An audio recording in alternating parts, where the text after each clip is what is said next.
Eternity does not wait. It does not bargain. It does not bend. The fire was always there long before the first breath, long after the last, burdening not with the fury of destruction, but with the slow, relentless hunger of justice. This is the valley where time unravels, where the echoes of 1,000 regrets twist into the wind, and the hands that once struck in anger now claw at the empty air. Here, the weight of a single choice is measured not in moments, but in forever. His name was Elias, a man of broad shoulders, and a voice that carried like a storm through the narrow halls of his home. The neighborhood knew him as the man who worked with his hands repairing engines, building furniture, fixing what was broken. But behind closed doors, those same hands became instruments of something else, something darker. His wife, Clara, moved through their home like a shadow, her steps light, her words careful. She had once been vibrant, her laughter filling the kitchen as she cooked, her fingers tracing the spines of books she loved. But over the years, the laughter faded. The books gathered dust. Elias didn't notice, or if he did, he told himself it didn't matter. Their daughter, Lila, was 7 when she first learned to flinch. She was 10 when she stopped asking her father to read to her at night. By 12, she had mastered the art of silence, of making herself small in the corners of rooms, of disappearing into the pages of her school books until the storm passed. Elias was not a monster. Not in the way he told himself. He was a man who had been wronged by life, by his own father, by the world that never gave him what he deserved. The anger was a fire in his chest, and when it burned too hot, he let it out. A shove, slap. A grip too tight on Clara's wrist. Afterward, there were always excuses. She provoked me. She knows how I get. I didn't mean it. And Clara, with her bruised eyes and trembling hands, would nod. She would forgive. She would stay. The church down the street had an open door every Sunday. The pastor's sermons on mercy and redemption drifted through the windows, carried on the breeze. Elias heard them. He even attended onser twice, sitting in the back row, his jaw clenched, but the words slid off him like rain off stone. He didn't need saving. He needed respect. He needed control. And so, the cycle continued. The first warning came in the form of a dream. Elias stood in a vast, empty plain, the sky above him a sickly shade of gray. In the distance, a figure walked toward him, Clara, but not as he knew her.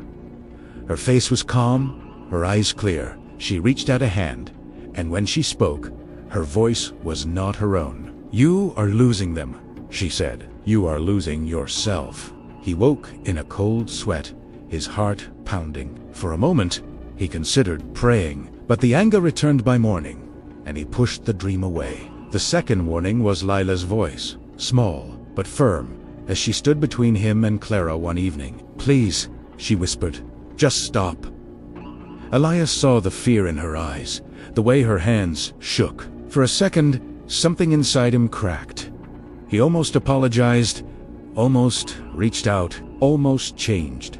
But then Clara pulled Lila away, and the old fury rose in his throat. He didn't hit them that night, but he didn't repent either. The house grew quieter.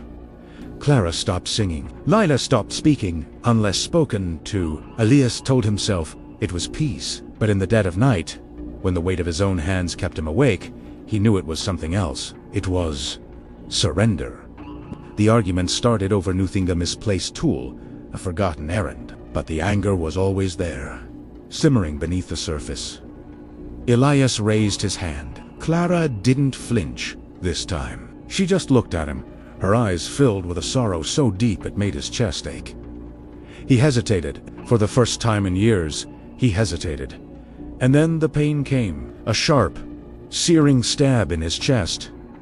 He gasped, his knees buckling. Clara's hands were on him, her voice calling his name, but the sound was distant, muffled, as if he were already slipping away. He tried to speak, to apologize, to fix it, but the words wouldn't come. The last thing he saw was Lila, standing in the doorway, her small face pale with terror, and then darkness. The heat was the first thing he felt, not the warmth of a summer day, but something thicker, heavier, pressing in on him from all sides. He opened his eyes to a landscape of fire flames, licking at the ground like living things, twisting and writhing in the endless dark. The air was filled with a low, constant moan, the sound of 1,000 voices crying out at once. Elias tried to stand, but his legs gave way. The ground beneath him was not earth, but something softer, shifting. Hands emerged from the flames, grasping at nothing, their fingers curling in silent agony. He stumbled back, his breath coming in ragged gasps. "Where am I?" He tried to shout, but his voice was a whisper, lost in the wind. And then, the voice. It came from nowhere and everywhere, a presence more vast than the fire, more ancient than the pain. "You know where you are," it said, not in anger, not in triumph. In something worse? Certainty. "No," Elias choked out. "No, I didn't understand. I can change. Let me go back. Let me fix it." The flames surged around him, and for the first time, he saw them not as fire, but as faces. Clara's Elias, his own, twisted in rage. "You had time," the voice said. "You had hands that could have built, a voice that could have asked for mercy, a heart that could have turned, but you chose the fire. And now, the fire chooses you." The hands in the ground reached higher, one of them small, delicate, brushed against his ankle. Lila's hand. He fell to his knees, his own fingers clawing at the ashes. "I'm sorry," he sobbed. "I'm sorry." But the voice only said, "It is too late for sorrow. It was never too late for love." The truth of it broke him. He had known. Deep down, he had always known. The dreams, the warnings, the moments when Clara's eyes had begged him to stop, he had seen them. He had chosen to look away. And now, the choice was eternal. Around him, the valley stretched on, endless and unchanging. The faces in the flames did not scream. They wept. They remembered. They, Ikeneo. Elias tried to call out to Clara, to Lila, to the god he had ignored. But his voice was ash. His hands, once so strong, were now as useless as the shadows around him. He thought of the church down the street, of the pastor's words about mercy, about a door that was always open. He thought of the way Lila used to laugh, the way Clara used to hum as she cooked. And he understood, at last, that hell was not the fire.